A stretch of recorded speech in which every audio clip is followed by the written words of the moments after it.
Good afternoon. I don't know what I've spent so long trying to get all of this stuff set up.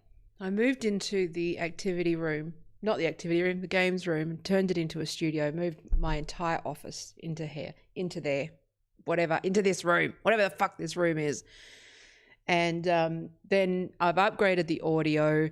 I've got a purpose-built PC. I've got proper lights, proper everything. And I thought, hey, fuck it. Let's just go live. I don't really know what I'm talking about. I don't really have a plan. Just thought I'd check in because I haven't streamed in a while either. So just thought I'd get some, whatever. So, how is everybody? You going crazy yet? Holy fuck. Like, Australia, I know I get a lot of Americans, Canadians, UK, Scotland, all of you guys are having a really tough time right now. And Australia seems to be doing pretty well to the point where we're actually looking like easing restrictions, right? So people it's crazy. And in the meantime, what the fuck is going on in America right now? I mean, shit. I was reading the news. I haven't really been reading much news lately. It's probably why I'm in such a good mood. But I've been reading the news a bit more lately. A bit less lately. Fuck, Taya. See?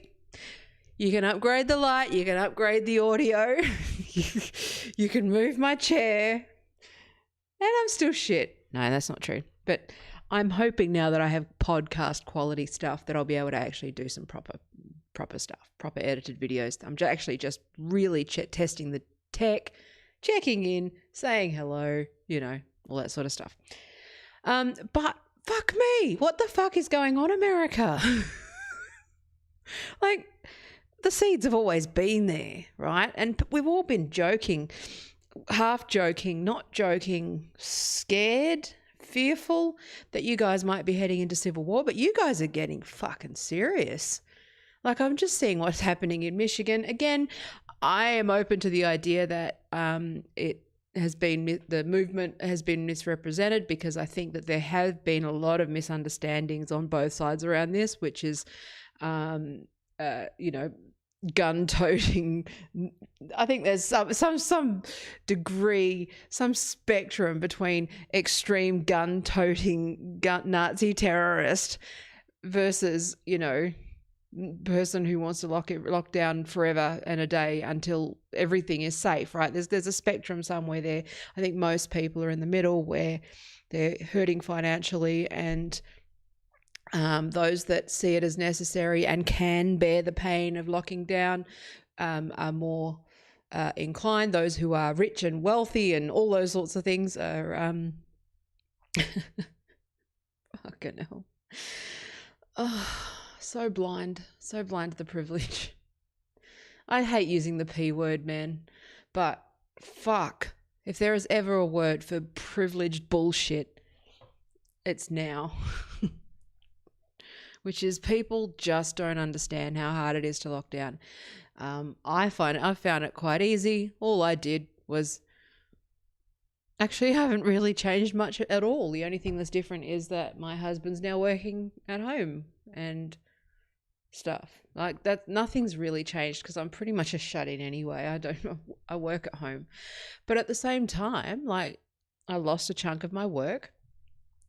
As did a bunch of people that I know. But there's a lot of people who are living fucking not just with no savings, but they're in debt and they can't meet their fucking obligations. And I think that the lack of empathy that some of these rich kids have been showing is just, it's monumentally disappointing to see.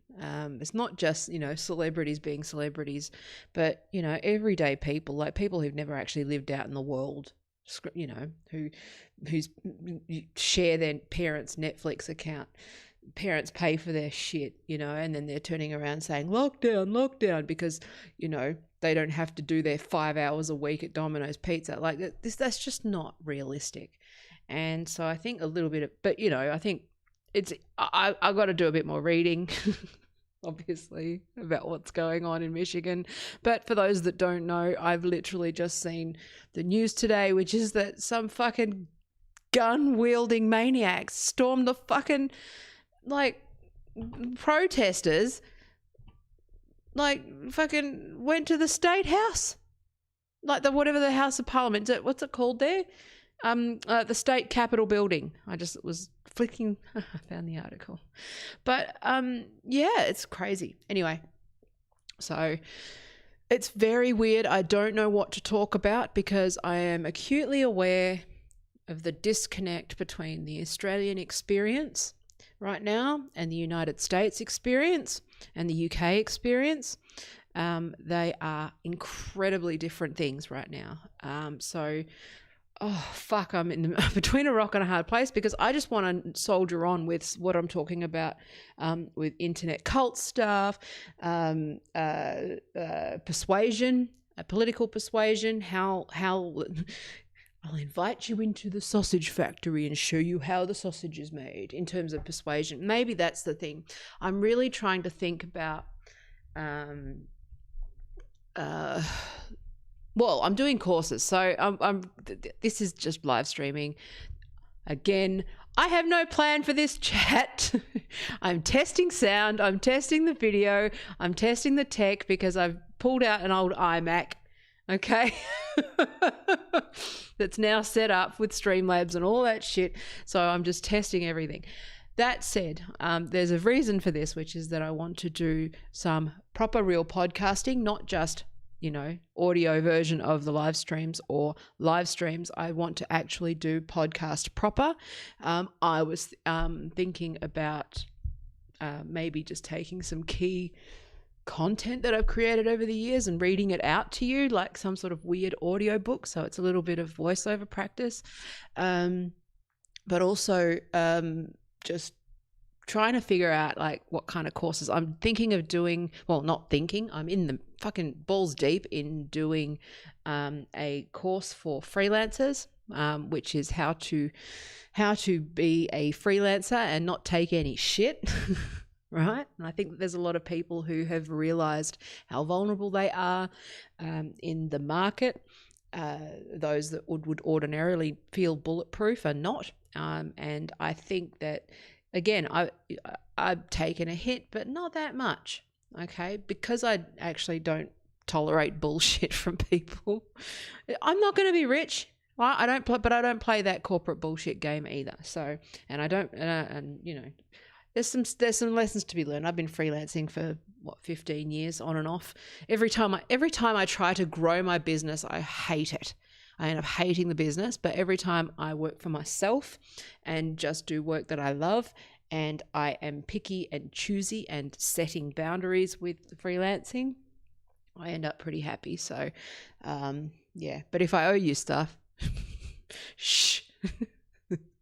I'm a little bit behind on stuff at the moment because I've been doing other things, but whatever. I'll get to it. So I'm just thinking about doing some different things. But what the fuck? Anyway, should I rant a little bit about what the fuck's going on in America at the moment? So again, we've been joking about the idea that there's a civil war coming, but I've said it. They're collapsing. There's a fucking and people keep saying, "Oh, these people are like the Nazis." It's like, nope. There's no one tribe that's causing this. America is imploding before our eyes. It's going to be very different. Now, someone on Twitter actually asked me, of course I don't have Twitter open, so I can't read it. Let me have a look. Because asked for my thoughts, and I can, formulate this in more depth, but let me have a look. Let's go. What do we got here? So, she asked me, but she said she'd love to know how I think the economy will do or get back to the way it was, if even, after this pandemic is over. I think we still have a long way to go. Now, this is somebody who is not in Australia, I believe. I think we're talking about United States. Yes, New York, you're fucked. By all accounts, everything that American economics, the church that is neoliberal American economics, in the shadow of Reaganomics, in the shadow of like all of this stuff, in the shadow, the GFC, just the whole fabric of America isn't looking good right now. I mean, I would argue that this stuff has gone on longer than I would have liked, but at the same time, I wouldn't even begin to guess if America is going to come out of this even being called the United States of America. I don't know. It's interesting. Like in terms of the Australian economy, I think we'll be okay. We're actually pretty robust. If you're going to invest in shares, I'd be moving your shares into Australian companies at the moment because we're pretty stable. Again, it's not a declaration of victory against a virus because obviously you've got rebound transmissions and those sorts of things, or reinfections and those, and there's so much we don't know, but when you think about the structure of this virus, let me hold a thought for a minute, and this is just waxing lyrical, talking shit, shooting the shit. So if I misspeak, forgive me. America has put so much stock in neoliberalism, in capitalism, in private enterprise, in this idea of freedom, which again, I think most of us would argue freedom is not, it's economic. It's bullshit, basically. And any social democratic country that exists knows that America just used their freedom dick. Anyway. Watch Carlin. He talks about it better. Again, I'm not really thinking, I haven't scripted anything here. And this question was asked of me not long ago. But I think so much of American history, legacy, the very foundations of the American economy and society are so incredibly fragile when it comes to this virus, right?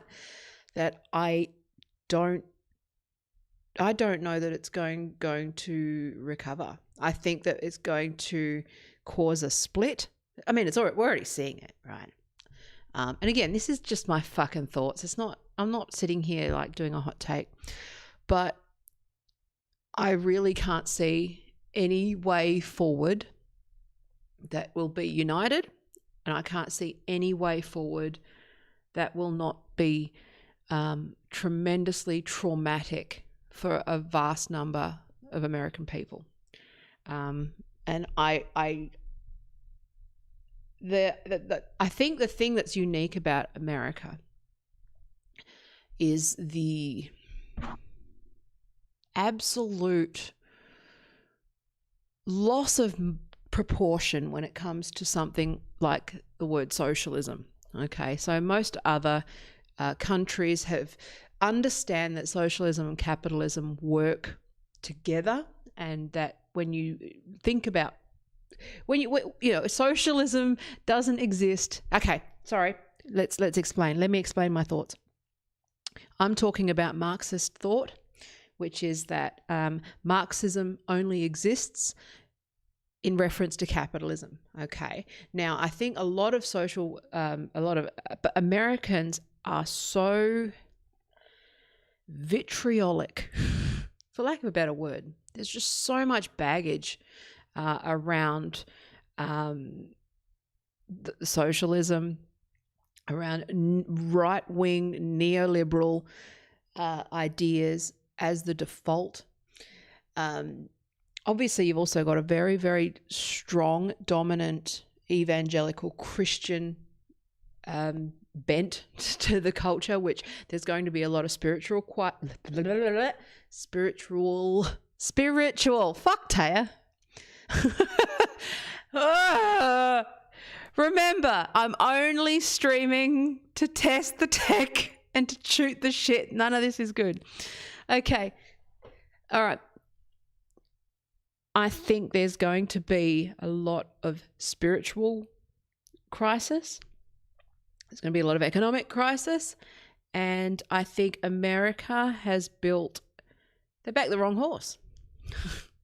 They've backed the wrong horse, which is, and that is going to be hard because the answer is always in my view, in a mixed economy.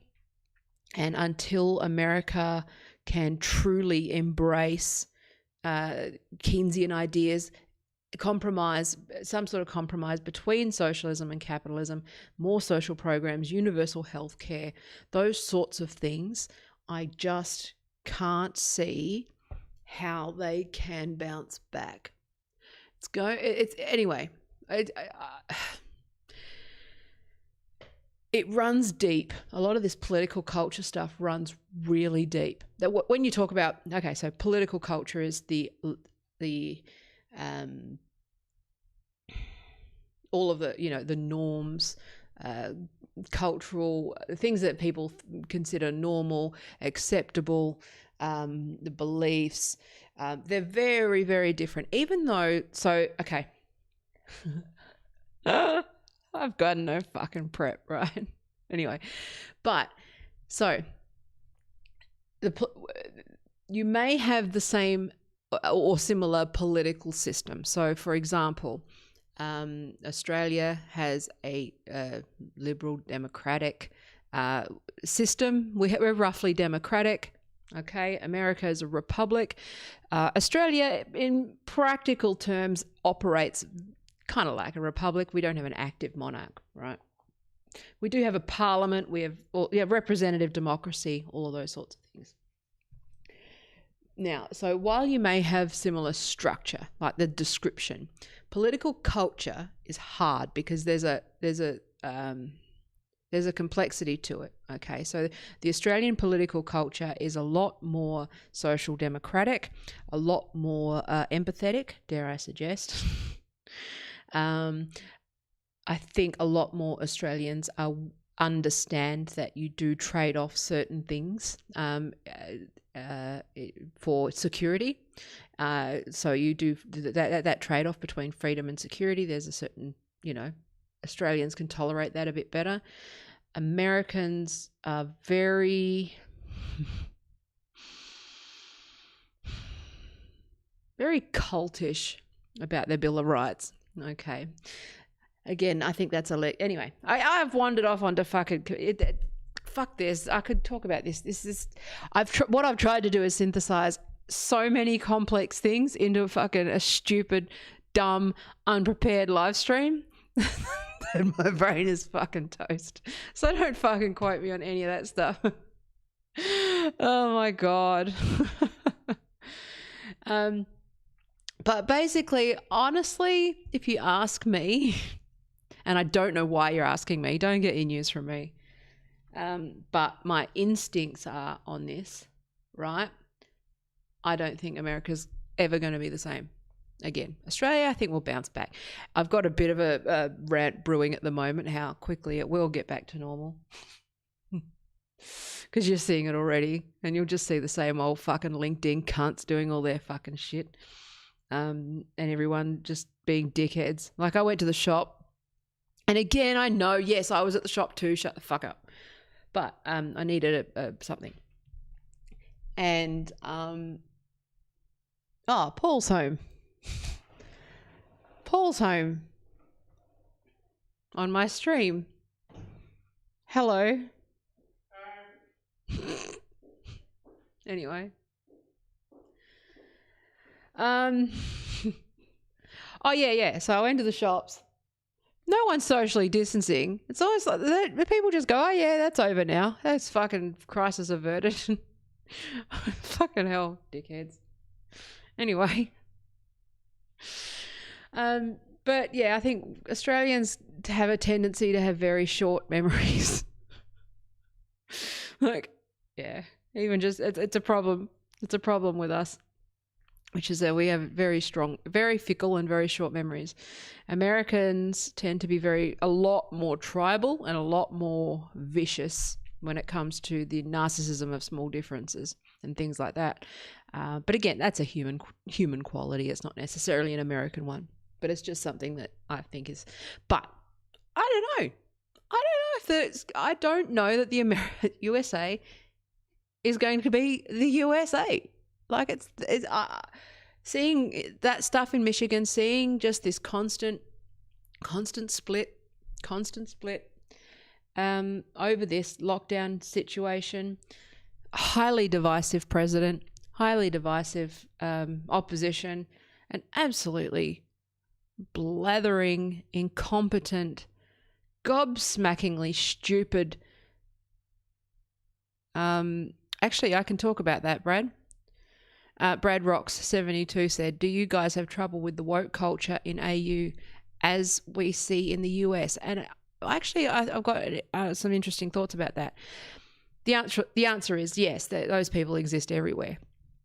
But I think one thing that has been protective, and this links to workers' rights, which is it's harder to fire somebody in Australia because we still do have the ashes. We're still, sort of have the remnants of a union and good industrial relation system. It has been eroded over the years, but it's still, in comparison to America, vastly more difficult to fire somebody. Okay. Australians also tend to just call a spade, but yeah, it's a problem here too, right? We're seeing this stuff. It's everywhere. It's a fucking online cult, and if it's online, it's international, and it transcends borders. This is something that ideas transcend borders. But the problem is that we need grown-ups in the room. Now, the problem with a lot of this woke culture stuff, which I'm working on a lot of writing at the moment, research, but the thing about the woke culture thing is that it hides in plain sight behind, obviously, loaded language and thought-terminating cliches and those sorts of things to make them sound reasonable. So obviously what they do with a lot of HR and in education and those sorts of things is that they do something like actually, you know what? I will talk about the article. Look, I got a bit of grief about it this morning, and I still want to confirm the source because I read the article and it was with Google. I don't speak German, so obviously I had to look at it with Google Translate. And this came from Reclaim the Net, who tend to be more in the sort of right libertarian view. But it is actually still interesting because, hang on, let me get you. Also tell me how the sound is, because I haven't really done this. I can test it with headphones, but until I hear it out in the wild, it's a bit different. Hang on a second. So, where are we? So what woke culture does, and this is distinct from left-wing politics, but this is persuasion.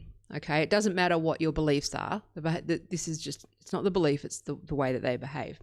And so a lot of I've been working. I actually want to do what are we talking about? I want to do a series of videos. Is it? Okay. So I've got to stop leaning on the table. All right. So so I think one thing that people, it doesn't matter what the belief is. There are certain, it's like spotting a cult, right? It's not the belief, it's the way they behave. And it's not the belief, it's the behavior and all that sort of stuff, right? But the thing, why woke culture, whatever you call that, SJW, woke culture, I just consider them to be a fucking loopy faction, right? Of children, right? But What they do is they use certain strategies I reference Lifton's thought reform, but there's a number of other criteria where they use specific strategies to alter your thoughts or manipulate you into going along with their agenda. So what it does is, so there's this article today, which I will do a quick screen share. I know this is dull as fuck, but whatever. So this one's actually really, so this is from Reclaim the Net. All right, let me put reader view on because it's just easier to read. So activists create No Pixels for Fascists campaign, maligning gamers and YouTubers as fascist enablers, right? Now, we've seen all this shit before, okay? So there's nothing new here, okay? It's not about this particular article. It's about this pattern of behavior, right? Let me just do something like that. How's that sound? Okay. So the activists in Germany are again attempting to create narratives that the gaming community, particularly online, is rife with bigots and bigoted behaviors such as racism and misogyny. Now, again, this is loaded as well, all right? Let's just go with the facts. Go with the facts and then work back from that. Okay, it's fucking everyone's bitching on both sides, and I'm just gonna read this article and flaws aside, because the frustration of having such a large community that is unwilling to bend to their agendas is becoming too great, and they're back for another attack. It's now getting taken a step further with references to fascism. So we're not talking about actual behavior, we're talking about references, okay? Now, the campaign is strongly titled No Pixels for Fascists, and in the words of its representative Pascal Wagner, or Wagner, I presume, is a network of bloggers, journalists, podcasters, YouTubers, developers, and others who are uniting against what is described as anti-democratic... Fucking hell, Taya! Anti-democratic and inhumane gaming trends. Okay? Whatever. Gaming's a funny one. All right? Because if you don't understand gaming culture, it's very easy to sort of, Anyway.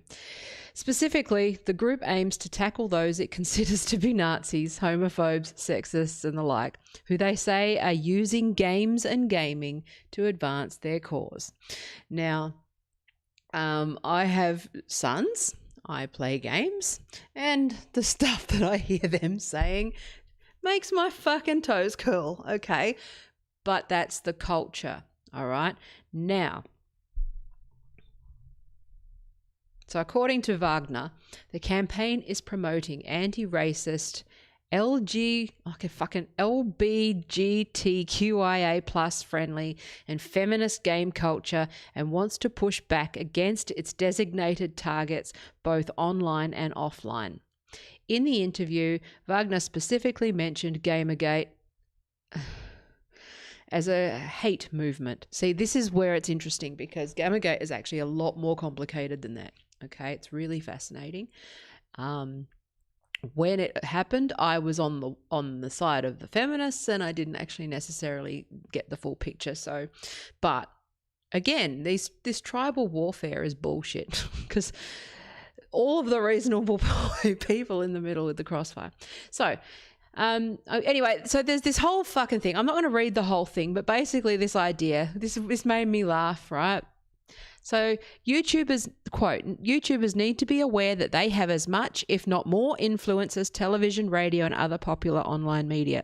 They are no longer individuals who make problematic jokes in small circles, but propagate to millions of young people and young adults that such things are not only not right, but acceptable and normal.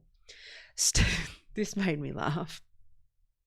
Fucking hell, like imagine being these people. But statements and jokes with right-wing rhetoric do not make you a Nazi, but they support the normality of these things, which are pushed ever further into our society, especially from the right, especially in gaming circles. They help right-wing organizations and groups to be classified as normal and harmless. Well, the thing is, right-wing is a view. You might not like it, but demonizing somebody with a different opinion to you, even if it's an offensive one, they're allowed to exist, okay? It is normal and harmless. You can hold whatever the fuck view you want. You just don't act on it, okay? So anyway, that's a fucking side point. So their reasoning is bullshit, which is that, it's basically just fucking... It's a new version of the evangelical Christian shit where they would, everything had the mark of the devil, and it's this moral panic bullshit again. It's just moral panic. It used to be the devil with rock music, and now it's fucking... Yeah. But purity spirals, again, those are neutral things. You can't, they're not, it's not just being pushed by it's not the far left. I hate that. I don't use those words. That's American. They are critical theory. They are people who are influenced by critical theory, where critical theory still has its place. Okay. I'm trying to get out of the tribes because we got too many people talking about politics who don't know anything about politics, okay? Critical theory has its place in sociology departments, in theory, in sandboxes. You don't put it into practice, okay? It can't be applied in any way that isn't dangerous, okay? And a lot of the people that are playing with these kinds of ideas, it's not a purity spiral. It's just that it's a school of thought. It's not invalid, okay? Just like... No school of thought is completely invalid, but when they mobilize and weaponize and form totalitarian fucking armies over it, that's when you have a problem. Okay, ideas are free. All right. So anyway, so that's just.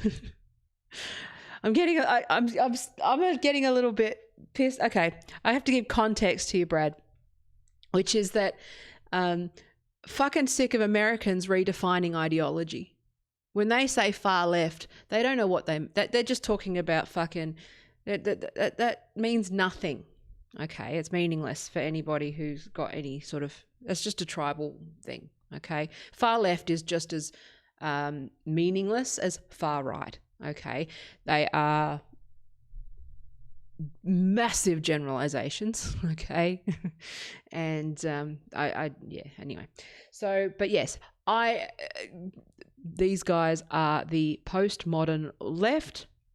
They are the young, and they are those who are extreme environmentalists who don't actually understand how policy and politics works, okay? So it's not being pushed by anyone in the left. You've got like any political organization, you have factions, you have tribes and splits and all of those things and disagreements. And these are a very loud, very stupid, very vocal faction within the left. So that's I just want to clarify that. Okay. That's why I say I'm not politically homeless. There's squatters in my house. Think about these guys as squatters. All right. Yeah, I'm trying to think of a right alternative that isn't sort of the far right, like the far, like the KKK, right? I'm just trying to think of an economic equivalent to that, but my brain's fucking frozen. I wasn't planning to go deep on this, but the point is, right? We should normalize all ideas. It doesn't matter. Even bad ideas have to see the light of day to be disproven, and that's just my view. So anyway,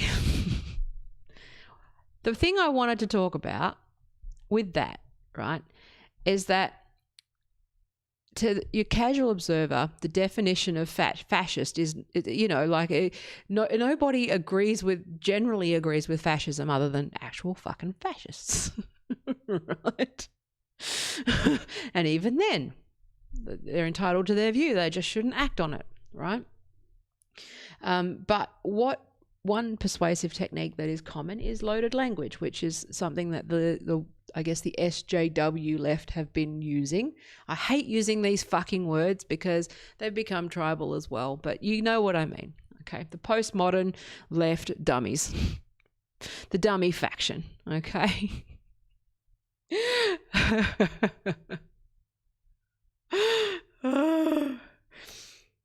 Anyway, so But yeah, the thing about this woke culture that we're talking about, it's not so much the ideas they hold, it's the ideas that they conceal. Okay, so nobody in principle opposes, well, I would hope, nobody in a polite society doesn't oppose fascism. Okay. But that's not what they mean. Okay. What they mean is fascist adjacent, and adjacent to the fascists, and even remotely, courting, using words that even remotely sound like or are next to concepts that they disagree with. And that's why the definitions are important. And when people are actually saying things like, okay, that's what my point was. I started fucking waffling. I'm surprised anyone's watching. But let's go for example, right?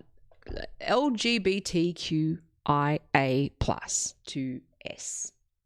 Okay, those people. Okay, what they do is they say, are you LGBTQIA plus inclusive? And most people, if they're not thinking about it, right, they would say, of course, I'm LGBT inclusive. I'm fine. But what they don't know is underneath that there is a factional war, another faction, which is the QIA pluses, who have caused a split within the LGBT community. And so they force you to accept LGBT. They tack on all of those letters, right? They tack on the letters and make that the default, so that when you accept, if you say, I object to that, right? Like, I object to the word queer. I think it's a terrible word, and I think it's a slur. And yes, I get that there's an argument for reclaiming, but at the same time, no. Like, that, there's a lot of people in the community who don't accept that, right? And it's also it's a catch-all for fucking nutcases. But but there's a lot of older LGBT people who object to the QIA plus in the movement, okay? And that's a faction. So what these people do is that when I talk about loaded language or concealed meaning and those sorts of things, that's what I'm talking about, which is that they will take your ordinary person's view, like, I'm LGBT accepting, and then your average HR person goes, oh, well, maybe the terminology's changed. Sorry, I keep bumping the table. I'll work on that.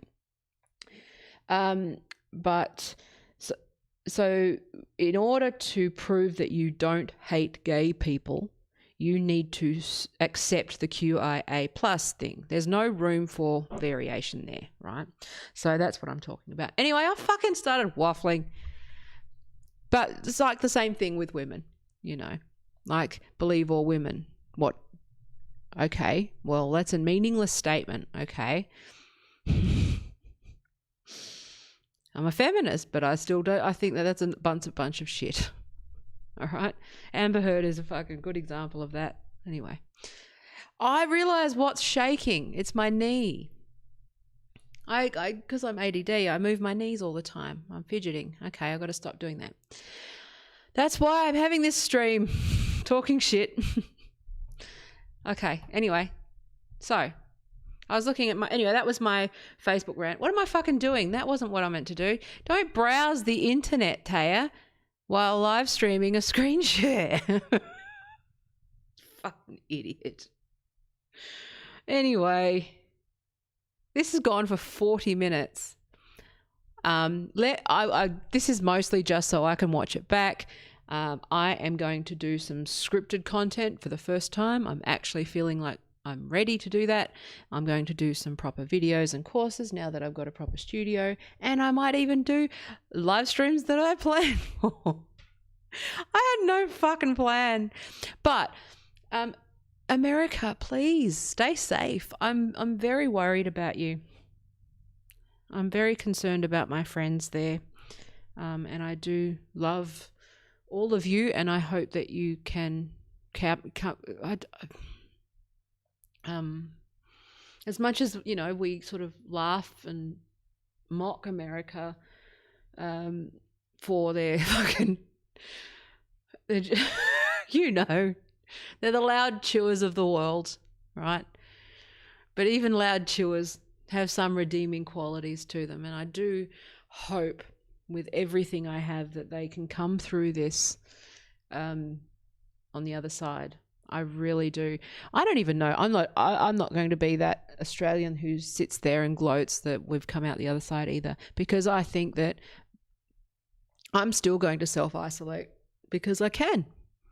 Until I'm, you know, obviously, you know, I still do grocery shopping and all that sort of stuff. But I think that people need to be very careful about complacency.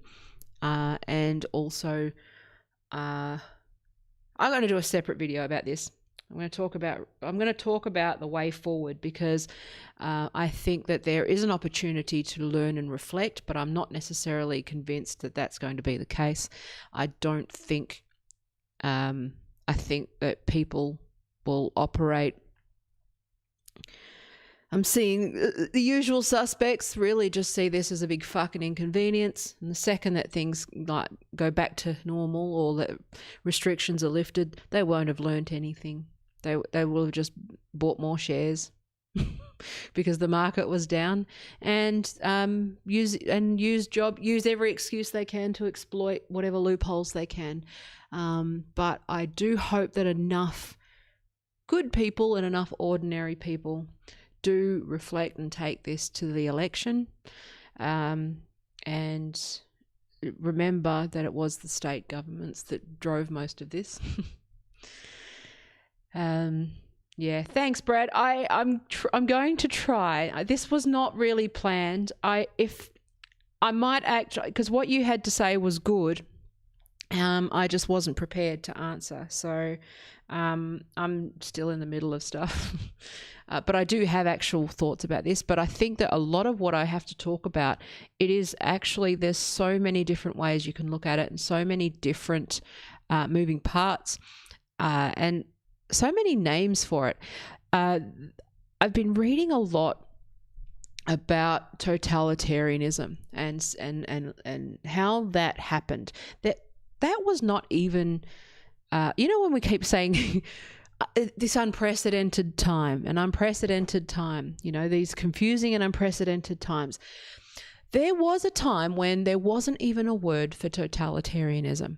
Okay, it crept up on us. There was no name for it. We kept trying to apply the past, right? So what we would do is, it's human nature to want to apply laws of the past to the present, and that kind of makes us blind to new. It's only in hindsight that we really understand what was going on. That happened with totalitarianism, okay?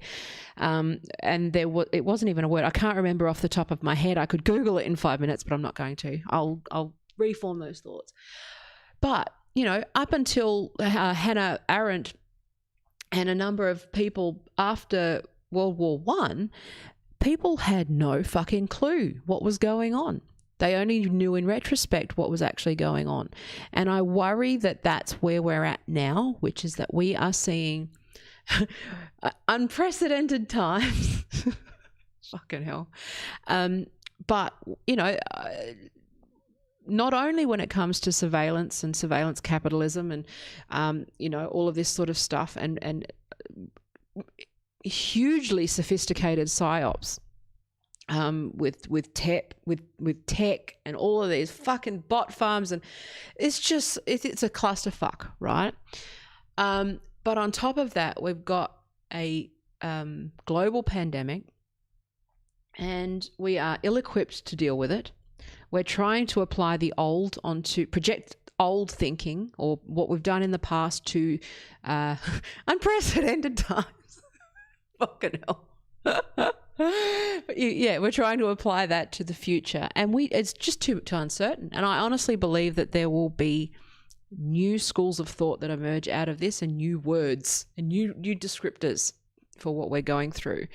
I hope that it leans largely towards a mixed economy and preparedness and empathy and community. I hope that Reaganomics and Thatcher, the legacy of the Reagan and Thatcher era is dead, I hope. But I mean, I think it's too soon. I think we've been sort of balls deep in private property for way too long, I think, and I just, it's fascinating to see. This is unstructured. I don't know if it's any good. The light got fucked in the middle of it too. It's too much light. Because again, I'm in natural light. But I'm learning again. It's kind of like going back to square one. I also need to do my roots. Look how bad my roots are. I really need to get my fucking... Everyone's looking all like fucking bag ladies. Anyway, I'm going to go. I love you. I'm not even going to fucking insult you by asking for support, but if you want to go to my Patreon and give me some money, that'd be good. I don't expect it. But I am going to get serious. I'm going to start doing more stuff. A lot of the hindrance has been around sound and making sure that when I do, and also just the psychological barrier of getting like confident with video, not fidgeting like I do. I still got to get over that. But you know, I'm trying to up my game now. Now that I'm less afraid and able to talk shit, I might be able to actually do some stuff. Hi, Castiel. We haven't met, but thanks. I'm going to go. Thanks for watching. Thank you for your precious life seconds. Hang in there with me while I mess around with light again. You thought we got there, didn't you? And then I changed it again. But this time we'll get there. Okay. I love you. Actually, what I need to do is I need to get a camcorder and a fucking video capture card so that then I'm not reliant on this fucking webcam, which is part of the problem, because then I can have more control. Okay? Because everything else is fine. But we'll get there. Anyway. I love you. Bye.